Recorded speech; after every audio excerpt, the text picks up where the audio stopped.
So this is great. I'm sure our panelists will be very excited to have so much interest in their topic, which is social robotics and the future of automation. And the moderator for the panel is Dana Kulić, who is from Monash University. And I believe she's going to tell you a little bit more about who she is. And she will also be introducing the rest of the panelists. So thank you for your attention, and I hope you enjoy the session. Oh, and don't forget to tweet. Thank you very much, Kristen, for the introduction. Can everybody hear me? Okay, awesome. Yeah, thank you all so much for coming. It's so exciting and energizing to be here at Grace Hopper. I hope we'll have an interesting discussion about social robotics. So what we want to talk today about is kind of the promises and challenges of this exciting and young field. So I just quickly want to introduce you to who we are. So I'm Dana Kulić, and I'm a professor at Monash University, and I'm the director of Monash Robotics. And I'd like to introduce you to our panel. Kate, can you please introduce yourself? Hello, everyone. So my name's Dr. Kate Letheren. I'm a researcher at QUT with the BEST Centre. So that's the Behavioural Economics Society and Technology Centre. It's a bit of a mouthful, that's why we just say we're the best. And my interest is in social robotics and how we feel about having them in our homes and in our lives. So as consumers or as drivers in our cars, as just regular people going about our day. So I cannot tell you how to program a robot, I am sorry, but I am interested in how you all feel about them. All right, Nicole? I'm Dr. Nicole Robinson from the Australian Centre of Robotic Vision. I'm a research fellow and I look at human-robot interaction experiments and how social robots can be used in different human-dense environments. Anne? And my name's Anne Elvin. I work as a nurse at the Townsville Hospital, and I've been involved in a project for the last couple of years which involves Pepper the robot, and I'm interested in introducing social robots into healthcare. Janet? So I'm Janet Wiles. I'm a professor of complex and intelligent systems at the University of Queensland. And my group does a whole variety of different things in design, working with end users. We've built a couple of robots, a child-friendly robot, a robot that interacts with rats in a neuroscience lab. And we're particularly interested in how do you design technology, particularly around things like social robots, with people living with dementia, with Indigenous communities, with children. So how do you design with communities rather than for them? Great. So just before we start our discussion, I want to give you kind of a brief history of this field just to set the context and the stage for our discussion. So robotics has been making a tremendous impact in industry, in production and manufacturing. But those robots, like the ones you see at that top picture, really operate in isolation from people. On the other hand, we've long had this dream about robots that are going to help us improve our lives by helping us in our homes, in hospitals, in our workplaces. But in order for robots to actually operate effectively in those human environments, they need to know how to work together effectively with people. And that's the domain of social robotics. So social robotics, it's a field that's been, a research field that's been active for the last at least 20 years. And some of the early work that I'm highlighting here is from the MIT Media Lab, where Professor Cynthia Brazil started by looking at, if we have a robot, can that robot be used to convey affect, so things like the emotional states, and can that affect be reliably perceived by human observers? And they showed that these kinds of robots that generate facial expressions, humans can reliably recognize what the communicated facial expression is, so what the emotional state of the robot is. Of course, this was kind of an interesting first step, but moreover, they also showed that this kind of cognitive and emotional communication, it's not just useful in and of itself, but it's actually useful when doing joint task performance. So in this early example, also from the Media Lab, there is a joint task between the human and the robot to perform a kind of button pressing sequence. And actually, when the robot is able to communicate, I'm looking at this button now, or I'm confused, or I know what to do, the research showed that the robot-human team was more effective at performing that task, and also that the human participant enjoyed working with the robot more. So inspired by these early results, in the last 20 years, there has been a tremendous amount of research showing the benefit of social robotics in a huge array of applications. Important ones include social robotics in the healthcare setting, social robotics that help with autism treatment, social robots for the elderly, and also robots in public domain settings such as shopping centers, shopping malls, and stores and museums. So more recently, based on this fantastic fantastic research results, some people have also been looking to commercialize and deploy this technology in businesses and through startups. So some of the most famous ones a couple of years ago was the company Jibo, which was started by Professor Cynthia Brazil, looking to introduce social robotics into the consumer community. And this idea that social robotics and social communication was really important to effective human-robot communication also permeated to industrial robots. And the startup company Rethink Robotics, actually, you can see these are industrial robots, but they introduced this screen where facial expressions could be animated to basically, when the robot is working together with a human worker, the facial expression could communicate to the worker what the state of the robot was.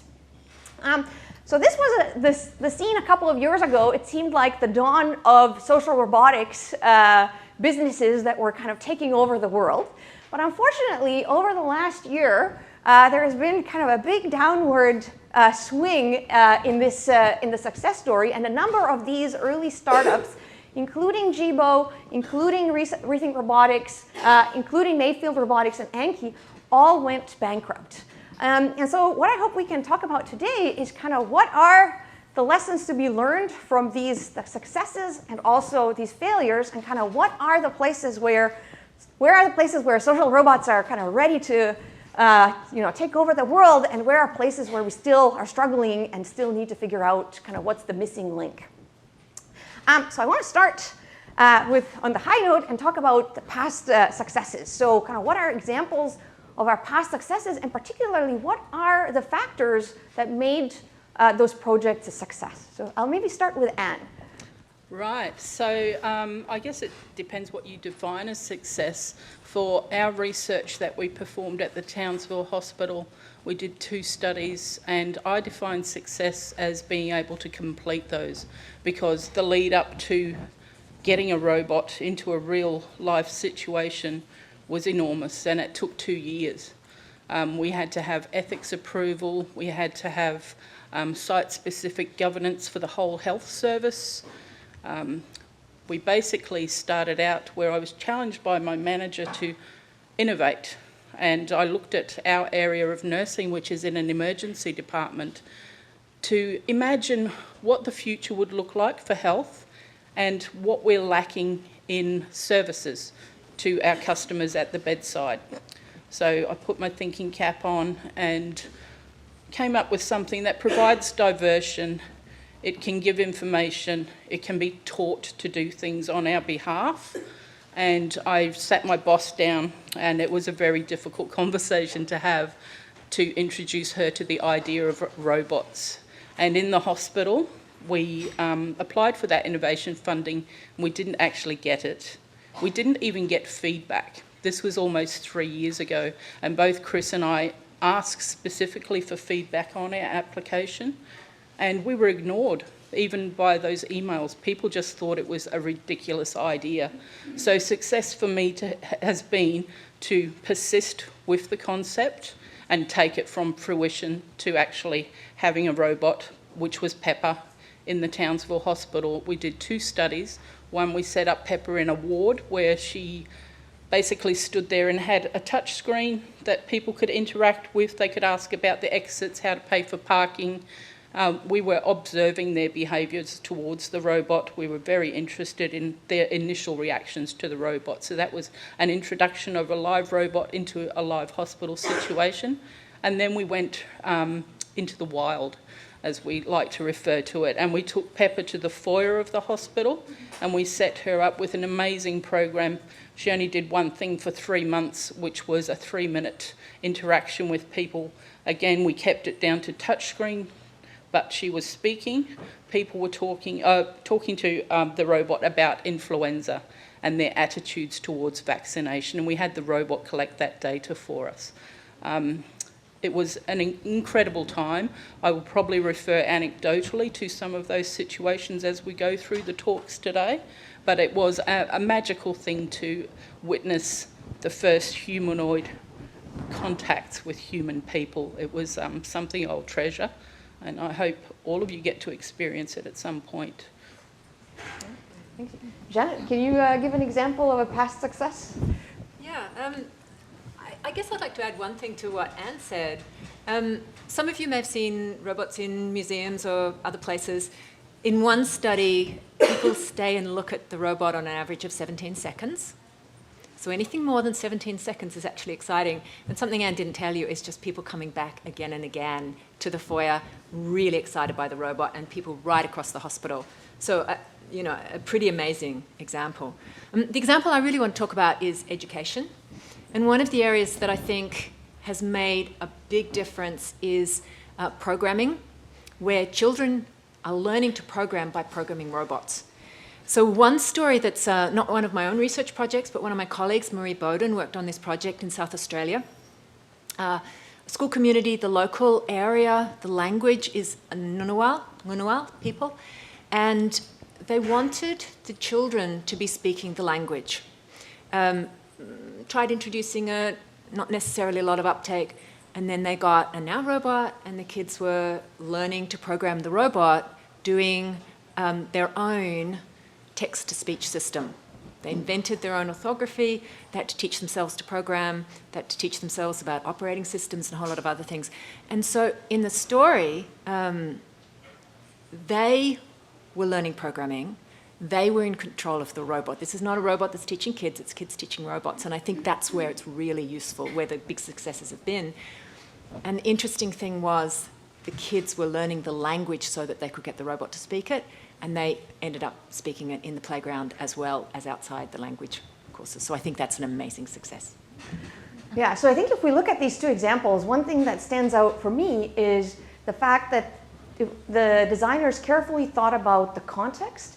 They didn't try to make a robot that was good for everybody and for every situation, but really thinking about, okay, we just want to talk, the robot is only talking about vaccination, or the robot is being designed by the end user so that they can figure out what they want the robot to do. Nicole or Kate, do you have comments you want to add? I'll let Nicole go. Yeah, sure. So I think what's really exciting about social robotics is that it is coming together as a really fruitful research field. So we are getting a lot of traction, and in terms of looking at how we are emerging with computer vision and natural language processing, we can start to make a social robot that appears to have a somewhat engaging communication with a person. So we've mostly been restricted to example for web-based interfaces or smartphones, but now we have this fantastic new technology when we can answer so many different research questions. What does it mean to have a robot engage with someone, someone younger, someone older, a robot talking about education, a robot talking about healthcare? There are so many different ways that a robot could help support different systems, and I'm really excited about this prospect. So social robots have shown to have a lot of benefit in the research field for children with autism spectrum disorder, so using the robot as the coach to teach a variety of different social skills. So it's really interesting to see, for example, question answering and question asking, and looking at gesture recognition using the robot as the teacher in this interaction. And other areas is, for example, aged care, using social robots that mimic, for example, animal-assisted therapy. So when there are concerns about infection or in terms of making sure animals are hygienic and going into sensitive areas, this is a really interesting application where a social robot makes sense to use because it's something you can kind of maintain in terms of cleanliness, but it's something that a lot of different people can gain benefit out of. So there are some really fantastic pockets of research that are coming out that are showing significant benefit, and the idea that as we start to see different kinds of software developments roll out, we can then work with those to improve the interactions that we can provide and expand into different research fields that also have tension points or other areas where if only you could have 1 or 2 extra minutes of support or interaction or time to tell someone a piece of information, that's something fantastic that a social robot could do. I think leading off a lot of these points, and probably from a slightly different perspective as well, coming from my background as being interested in consumers and how we feel, is how the success of social robots is also changing us. So it's a bit of a cultural shift, it's a social shift for us. We have these beings coming into our lives, beings, agents, whatever you want to call them, and we're having to kind of assign them roles and figure out what we want to do with them and how we want to interact with them. And I think that in itself is a bit of a success story for us as humans. Sometimes we don't do so well with how we interact with robots, as we'll see in the values section. But one of the things we see in the research a lot is that people are searching for that meaning. When we talk to them about how they feel about robots and AI and so on, a lot of people are very engaged and they're searching for a role for that robot to have. You know, I want that robot to help me in this way or support me in that way. And I think that's part of the success story for no particular robot, but for all of them coming together, for all of us coming together, is we're also fighting against the idea that we have in the media and the news that robots are going to kill us all while we sleep. But in interacting with the robots, we're slowly breaking down those barriers one bit at a time. Yeah. So I think to kind of, if I can quickly kind of summarize what the main story behind the success is really thinking about the application and the context carefully, and then also thinking about the enabling technologies that are that can be used for these specific applications. So I want to now switch topic to the failures. So are there examples where in past research where you've seen kind of, okay, this didn't work? And maybe I'll follow up with Anne again, because I think with any challenging research topic like the one that was undertook at the hospital, the success and failures are kind of coupled together. Yeah. So we had great expectations of our robot, and the first one that we tried to work with was called Amy. It was a Chinese model, and the company that we were working with, Amy Robotics, made us all these promises about software upgrades we were going to get. And over a year period, I was expecting to work with one particular robot, and they never gave us any software updates. So you had to say konnichiwa or something else in a greeting for the robot to even respond to you. So I absolutely could not use that at the Townsville Hospital. So literally Dr. Sue Kay saved my bacon and went into bat for me and got me SoftBank's Pepper robot to work with. But even getting that robot into an environment which is dynamic and loud, we had our program set up on it and people were approaching it. It wasn't understanding them. There was too much ambient sound in the rooms. And literally we ended up putting posters on the wall to prompt people's speech. This is what you need to say if you want the robot to talk back to you. Which was a bit disappointing, and a lot of the time the robot just didn't understand anybody. I remember one social worker walking up to Pepper and going, you know, talk to me, and Pepper didn't respond, and she literally got so frustrated she said, "You're stupid." And thankfully Belinda Ward, who'd programmed the robot, had put in some responses for things like that, and Pepper said, "That's mean, I'm just learning." And I was like, yes. But that was the type of adaptations we had to do. It was an agile environment. We had to adapt to different situations, and our expectations got a lot lower as we worked on. Yeah, actually, I think this is a fantastic example because a lot of time the technology that is developed for social robots, so things like voice recognition, dialogue recognition, face recognition, it's developed in kind of lab settings where the conditions and the variability can be strictly controlled. And when we actually take it into an environment that's much more varied, like people's home or a busy hospital, sometimes those technologies are really not up to that task. Nicole, do you have an example of a... Sure. So I think 2 major things come to mind when we talk about potential failures. I think one is, how sociable are social robots really? So we see them, they look incredibly engaging, you see the way they move, you hear the way they speak to you. Excuse me. And then we have this inflated expectations of what we're expecting. So we want to talk to the robot exactly how we would talk to a friend, and the robot's just not quite capable of being able to understand the types of phrases that people are using, the requests that people are making. And then people start to go into a little bit of a disillusionment phase of, I was hoping the robot to have all the social intelligence and I could just go about interacting with it how I would another person.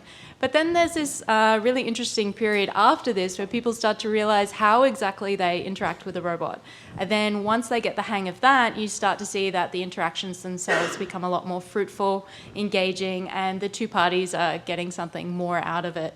So I think some of the failures include just people not being quite sure what to do with a social robot as well. So you'll give instructions on how to interact with the robot, but people are still not quite sure what it's currently capable of. So you see some weird and wonderful behavior from people where you say, wave at the robot, give it your best wave, and then people will wave like right in front of the eyes, like within a couple of centimeters of the eyes, and it's like, no, you just wave as you would normally wave.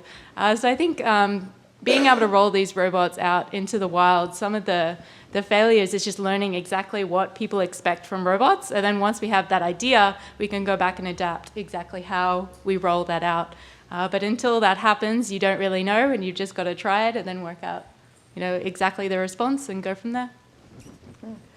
Kate, what about you? Do you have some compelling examples of past failures?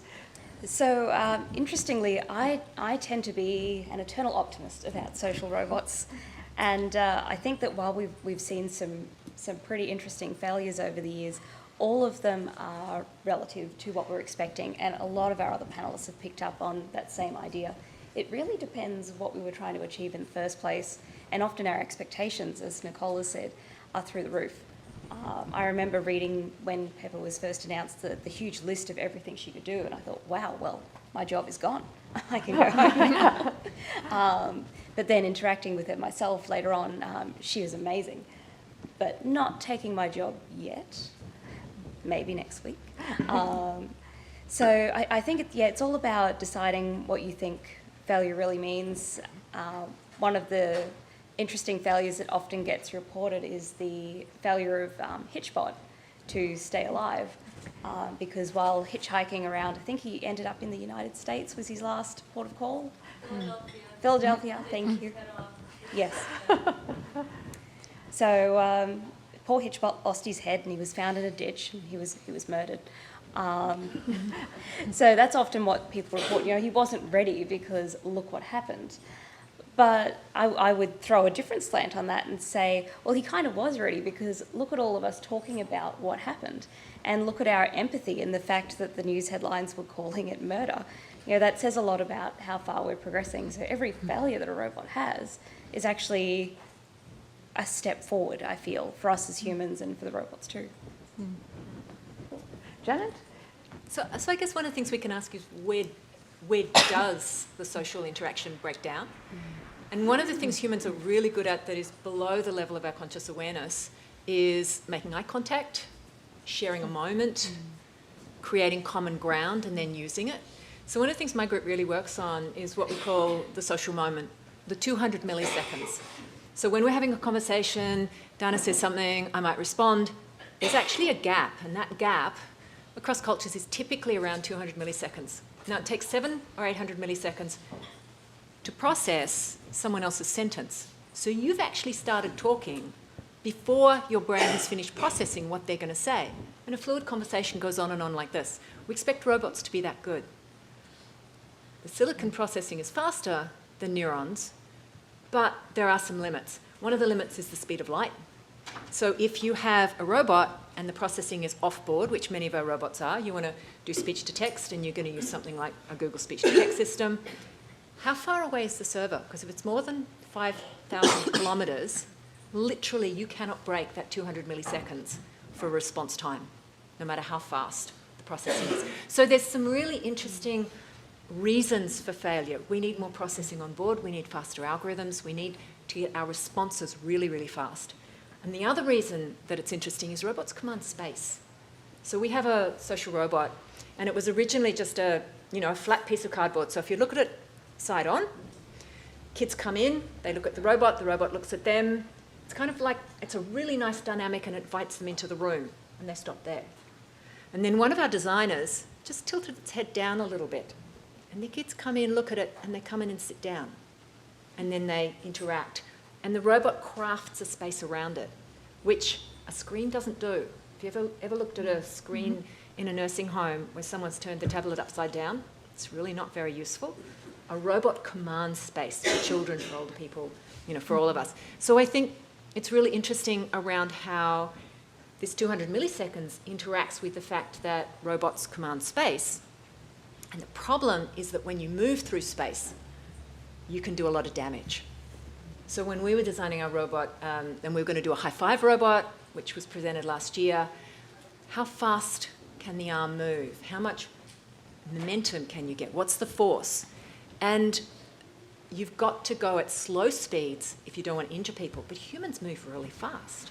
So when we look at the social interactions and the social dynamics, think about space and time and what sorts of things can be done really fast in the kind of space we're in. And I think some of the reasons for the social failures is we haven't learnt how to work with technology in our peripersonal space, in our social timing spaces that are really effective yet.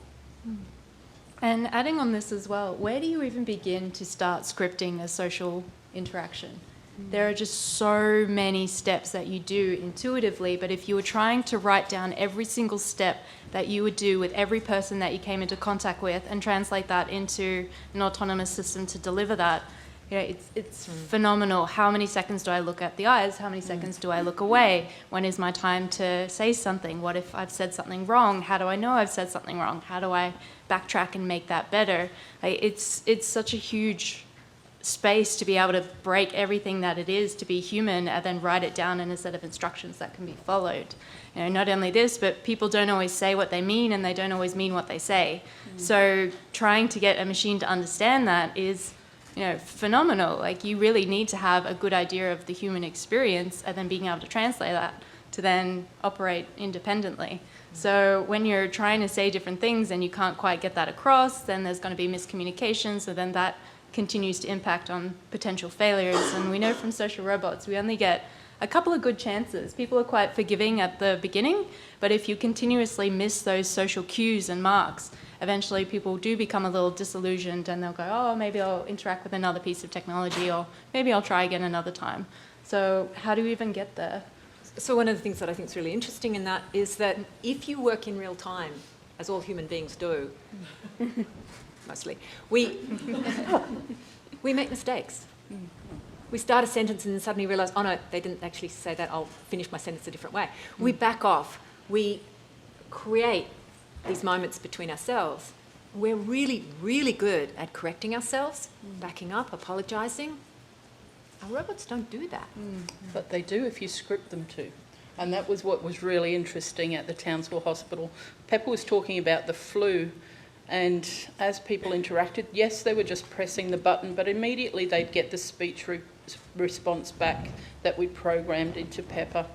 And we did a pre and post survey, which was embedded into the program. So we were asking people about hand washing and how long they should do that, and how long the flu virus lives outside the human body. And the robot was just having a conversation at first with them. They didn't realise that at the end they were getting a test. And we were comparing the pre and post tests. And when a person was answering the question wrong, we allowed Pepper to correct them. And the responses from humans to the robot correcting them was phenomenal. They allowed it. It wasn't like talking to a human where they'd roll eyes or, don't tell me I'm wrong. Pepper actually evoked responses from people which were often audible. They'd go, oh, they trusted that the robot was giving them proper information. And you could definitely see head nodding frequently when the robot was correcting them. And then we were like, this is powerful.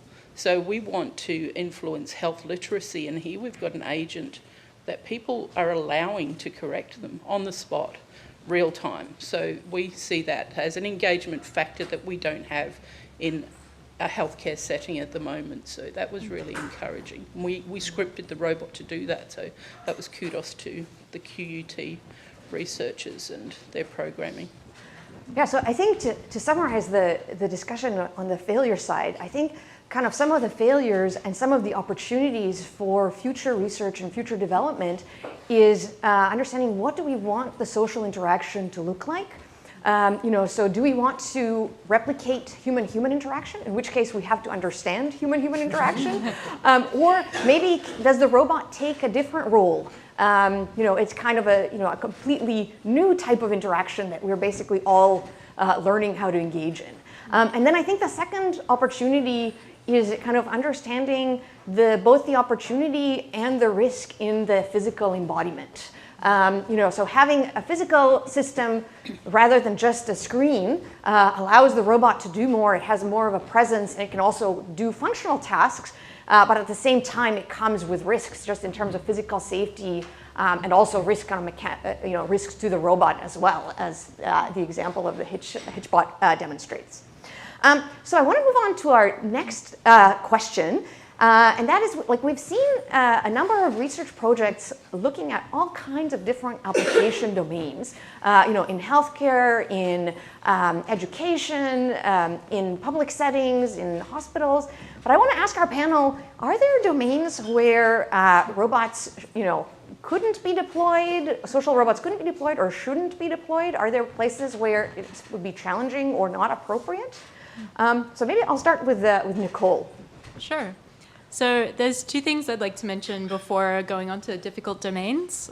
First of all, when you're talking about difficult domains, we do want robots to be for everyone. So we don't want there to be a domain where we say that, robots should never, ever, ever be allowed to interact, in this specific area. It depends on the programming, of course. If you've got the programming right and the target application right, like a smartphone, like a computer, it could provide some benefit there.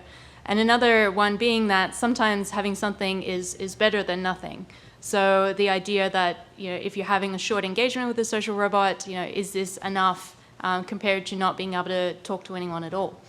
But in terms of difficult domains, some of the areas I see is caring for very, very young children. So a social robot could arguably be programmed to interact with very young children and care for them, for example, in a kindergarten setting. But is this the best use of a social robot? Should we be encouraging very young children to be interacting and engaging with other young children and using that time to build up social skills, relationships, friendships with other young kids?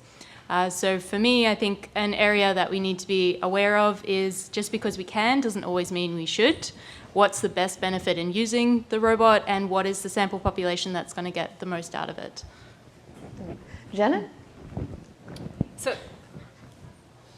just as a counter-argument to that, Ruby the robot in San Diego is in a preschool area, and one of the things that this is a robot that's been developed at UCSD over 10 years, and they've had 6 different versions of the robot. The robot interacts with children very young, 2 years old.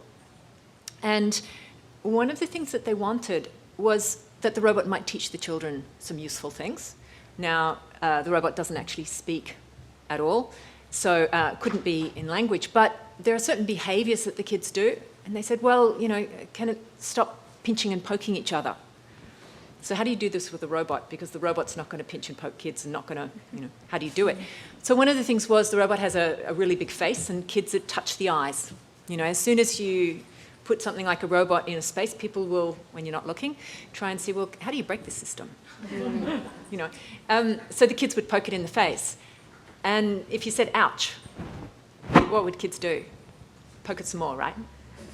So it would move away, and that wasn't enough. This was a great reaction. So now you can get a lot of reaction out of a robot by doing it a lot. But it had games on the tummy tablet. And what would happen is they programmed it so that the tummy tablet games would turn off for a minute. When you're 2 years old, that's a really long time. So if you poke it in the eyes, it does this, tummy tablet turns off. What happens is all the other little kids will rouse on them. And within a couple of trials, that behaviour had completely stopped. So I think there are circumstances where you can sort of think, what do you want a robot to be? So I agree with Nicole that kids should be playing with each other. But one of the things they wanted this robot for was a quiet corner where children might come and find a place where they can be just by themselves quietly rather than, you know, needing to run around the whole time. So I guess one of the things I would say about where we shouldn't go with robots, we work with people living with dementia, and there's a lot of deficit thinking. There's thinking people can no longer do X, we'll build a robot to do X. People living with dementia don't need that. They're already living without it. So one of the places I think we shouldn't be going is deficit thinking or building for other people. Rather saying, what is it that people are already doing? And we have a 15-person expert reference group who work with us, and they're all people either living with dementia or carers. And one of the things they want is make my day go better. So when you start thinking from the perspective of people who are living in that circumstance in the moment, what is it they're already doing? What is it they would like to see? Rather than coming in and trying to solve problems that don't necessarily exist. Kate, do you have an idea of difficult domains that, from your perspective? Gosh, I'll be the one to throw out the domain that often gets mentioned, and that is giving robots the ability to decide whether we live or die. This comes up in a few different areas. Often we talk about war and killer robots. Should we allow the robots who are fighting beside our soldiers on the front line to also take a kill shot? Is that okay? How do we feel about that? And closer to home, that's coming up with automated vehicles. At the moment, there are people all over the world, but probably some in this room, working on the very tricky issue of what happens if you're in an automated vehicle and it's going to have an accident, and you've got a choice of either hitting a bus of school children or a little old lady crossing the street. What does the car do? And one of the options is self-destruct with you inside. So this is one of the domains where I'm not saying we shouldn't go, but I think that all of these domains, education and health and so on, it's always an it depends. Like, it's a bit of a slippery slope. We want robots to help support our childcare perhaps, but not to the exclusion of all other humans. And we want robots perhaps to help support our troops or to help keep us safer in our cars, but do we want them to have decision making? So I'm just being a bit of a devil's advocate here and throwing that out as one domain to think about. Yeah. I think that's a really excellent point from all of the all of the examples of difficult domains, is that a lot of times the researchers that are entering those domains, they have the best intentions, but then thinking about the bigger picture and what's the ultimate impact of the technology rather than just the immediate research study is something that as a robotics field we need to think about more carefully and more broadly. Okay, so I want to now think about what are the promising domains? Where are places where social robots could be making a bigger impact and where we should really be focusing our energy? Anne, would you like to? Well, obviously healthcare again. We were overwhelmed with positive response to our studies, and there is definitely a benefit to having a robot like Pepper in those environments. And we definitely saw over time possibly a therapeutic benefit to having the robot around in a clinical setting, and that's something that needs to be explored. But clinical settings are full of vulnerable people, so we have to tread carefully. And just to talk about the difficult domains, I was actually schooled by one of our patients who came to see Pepper, and I'll just relay her anecdote. This lady was an Indigenous woman who'd come to the hospital in an emergency situation, and she ended up spending a month in the hospital admitted as a patient, and she was on a ward, and she had a horrendous experience. She was away from her family, she didn't like being in the hospital, she was wheelchair bound, and to break up her day she would come down to the foyer to see Pepper, not just to interact with the robot but to watch people's interactions with the robot also. She was fascinated by people's first responses. And then I saw her about 2 weeks after my initial meeting with her, we'd had a nice chat, and she was angry. And I said, "What's up?" And she said, "I'm going to tell you, sister, you've got to be careful." And I said, "Why? What's happened?" And she said, and she told me the story of her horrendous month. And she'd come down to the foyer one day and Pepper wasn't there. She'd formed an attachment, and she was really disappointed that Pepper wasn't there on a particular day. So that's something we have to be careful of. We took it away. So. Kate, do you have an example of a promising domain? So, I'd actually like to counteract my previous points. Because why not? So actually 2 of the promising domains I've also seen have been automated vehicles where there is so much potential. I've seen some really impressive studies. Not quite robots, but a lot of similarities there, especially if we add a little bit more socialness to them. That can really help the relationship. And leading off of Anne's point with the robots serving beside us in a military context, I've heard reports of robots being, injured in action or killed in action, and the soldiers then holding a funeral, which I think is quite beautiful, but also a bit of an unintended consequence, just like removing Pepper.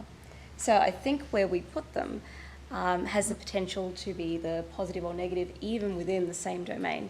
It's all about how we achieve that and how we manage that as humans once we're there. Mm-hmm. Nicole?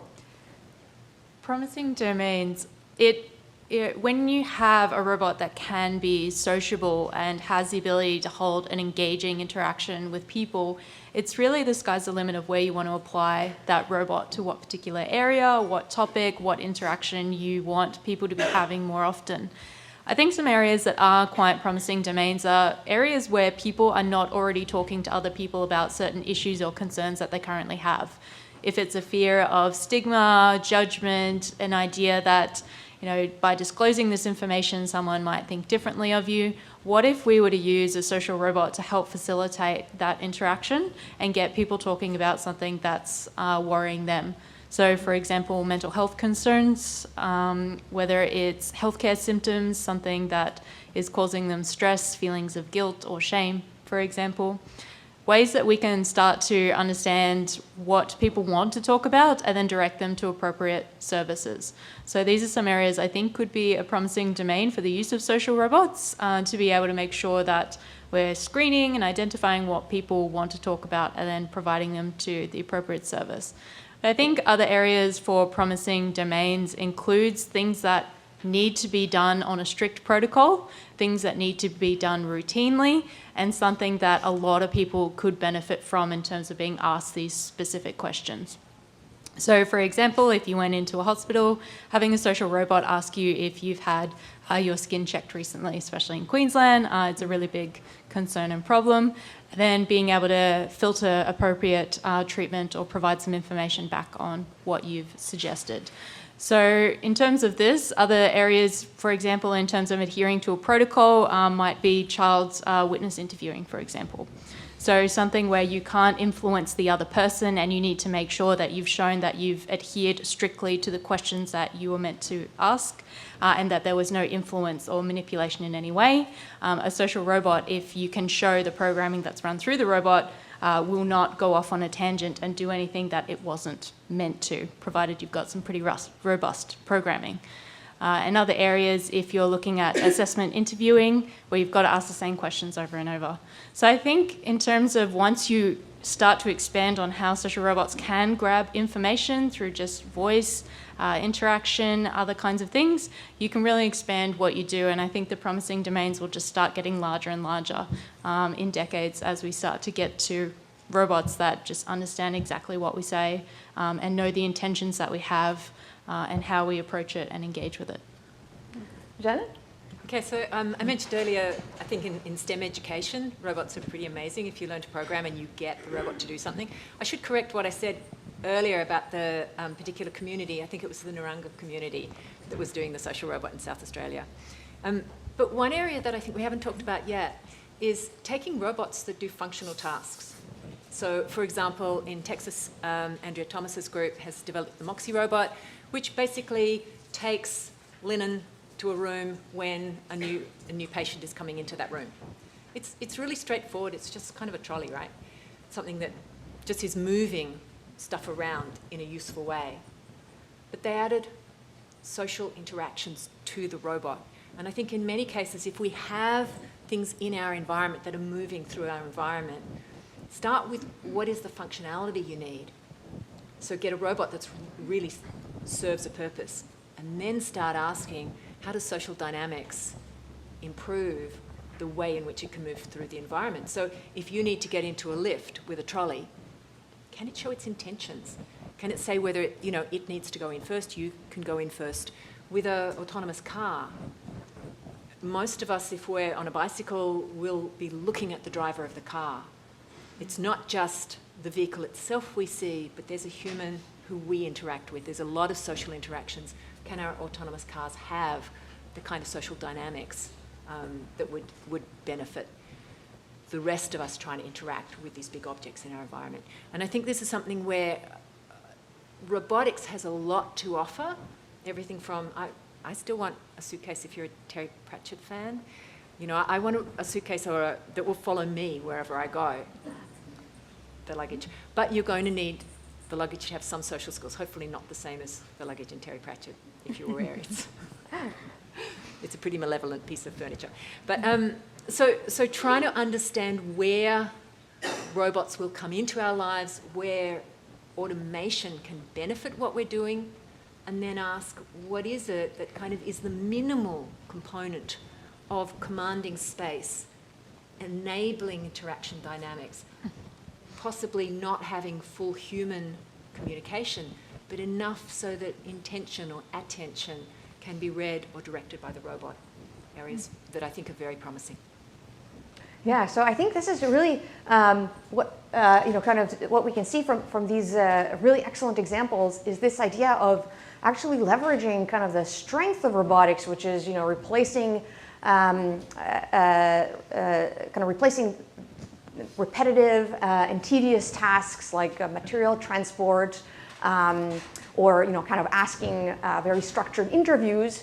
So this is kind of like the strength of robots is just repetitive tasks, but then adding this like social interaction element to make the interaction more effective and more usable for the human participants. And I think another really promising direction is not to think about the robot as necessarily a human imitation, but actually to leverage this, this is kind of a different social actor, and maybe there's a different communication modality that we use when we're communicating with robots.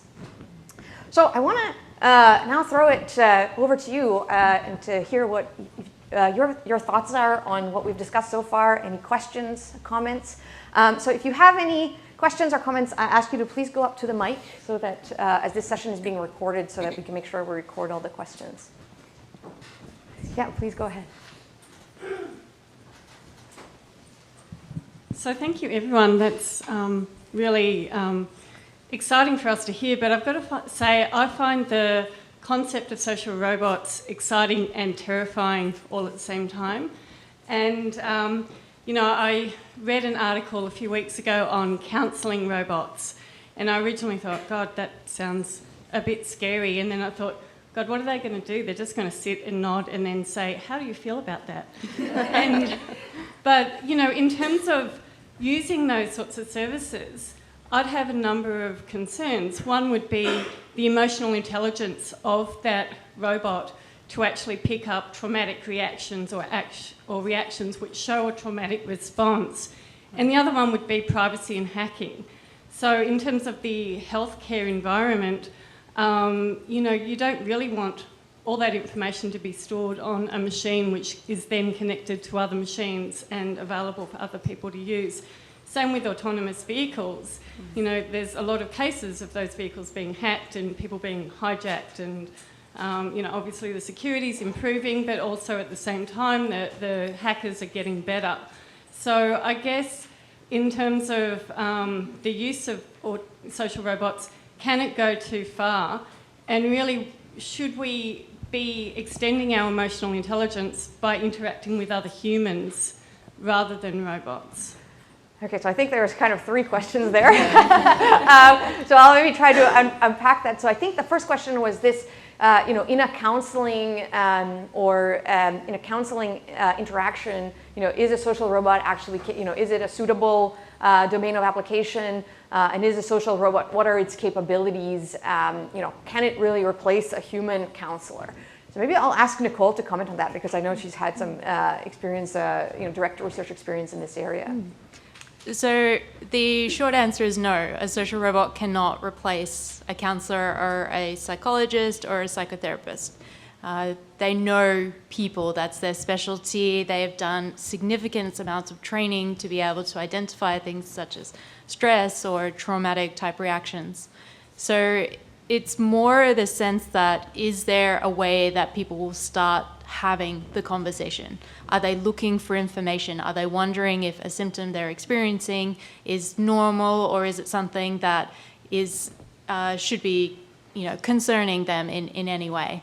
So the idea would be that social robots is kind of like a smartphone application. It's a little bit more information that you might already be able to access, but you should always most definitely still see a psychotherapist, because that's exactly what they're trained to do.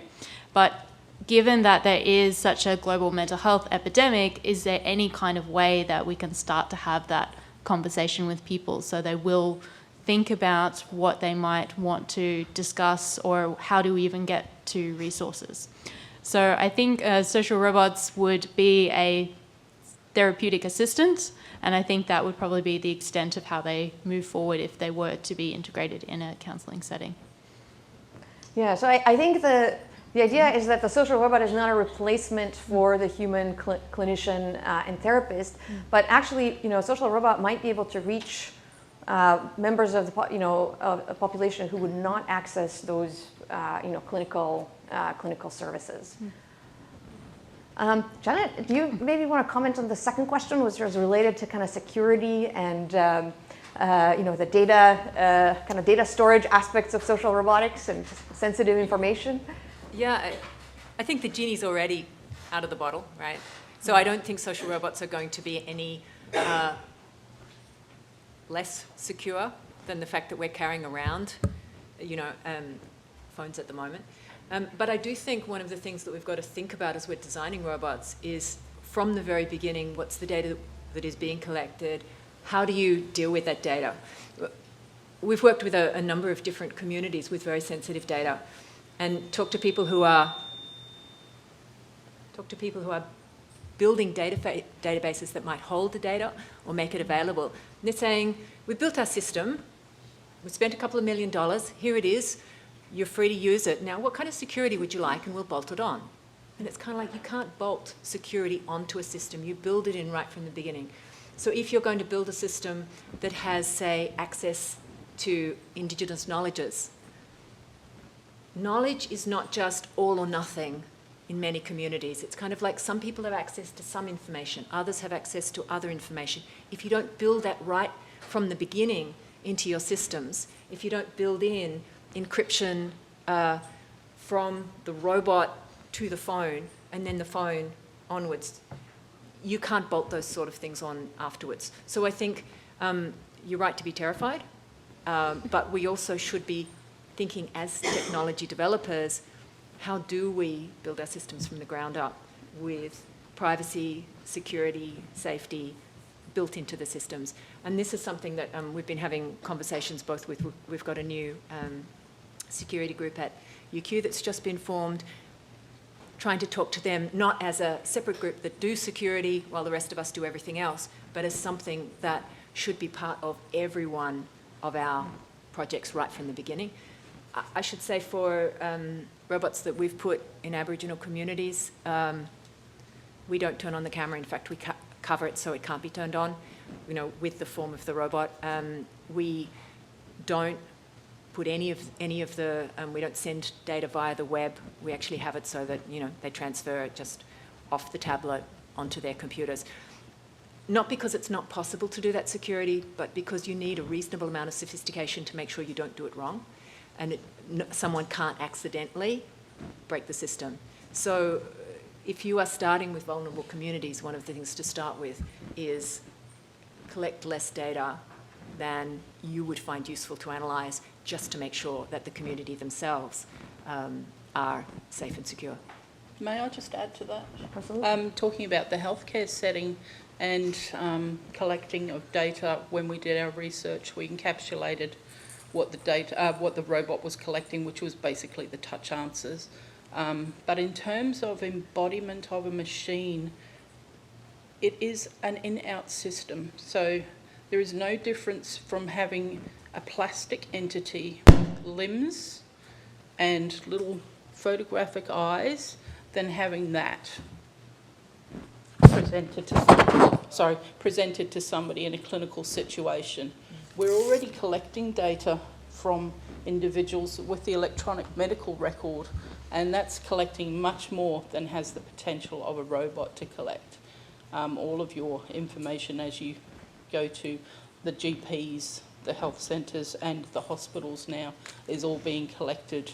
We don't have transparency with that.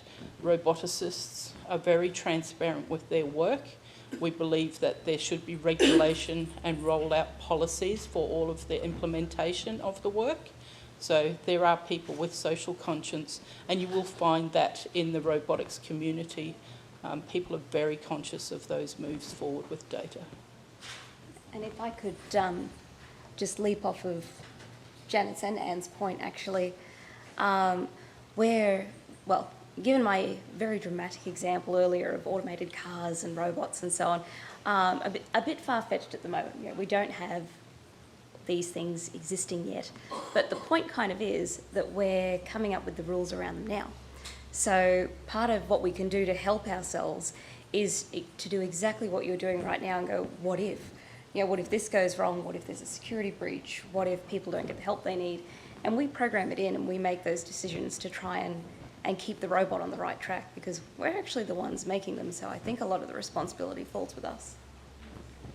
Just one final Sorry, point. may I ask, so since we only have a few minutes left, if there's other questions I was just going to say, Data 61's got the AI ethics framework out for comment now, if anyone in this room would like to comment on it as well. Okay, great, thank you. Are there any other questions?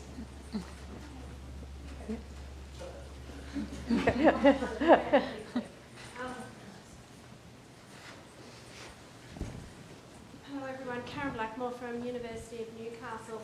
So I've loved the We Are Here, and I think we're all here in recognition of the lack of gender parity in technology. And just personally, I think robotics strikes me as one area where equal, if not greater, gender participation of females is critical. Do we agree? What do you see as the greatest risks associated with not achieving greater participation of females, particularly in the field of robotics, and how do we highlight it? Janet? Yeah, so certainly in social robotics, it can be up to 90% female. It's an amazing field to work in. It's the first time that I can look around a room, and I've been a computer scientist since the 1980s, and it's fantastic to look around the room and be part of the majority. It's amazing. In the rest of robotics, that's not necessarily the case. I think one of the difficulties perhaps in trying to achieve gender parity is that social robotics is not exactly the same kind of discipline. You know, we talk to people who do things like conversation analysis. We talk about interaction dynamics. We talk about, you know, all sorts of things that aren't necessarily part of core mechatronics. And we have a very, very diverse field. I think we need to build up social robotics as a field in its own right. Certainly that's recognised in the recommendations for the new fields of research codes that are being discussed at the moment. Something I should say is that a number of us have been meeting for the last 6 months to form a social robotics network in Australia. And if people are interested, you're welcome to contact Dana or me and get on our lists and be part of the kind of discussions we're having in social robotics. Yeah, so so I think we'll, in the interest of time, I'll end there, but I want to reiterate Janet's invitation. If you are, I think I agree with Janet that social robotics is actually a very interdisciplinary field, and we need researchers contributing from robotics, from AI, from computer science, but also from psychology, from healthcare, from social sciences, and the humanities and the arts, because I think we need all of those components to actually make effective social robots and systems. So if you're interested to contribute, I very much invite you to join us. So I want to end by thanking our amazing panel, and thank you all for attending.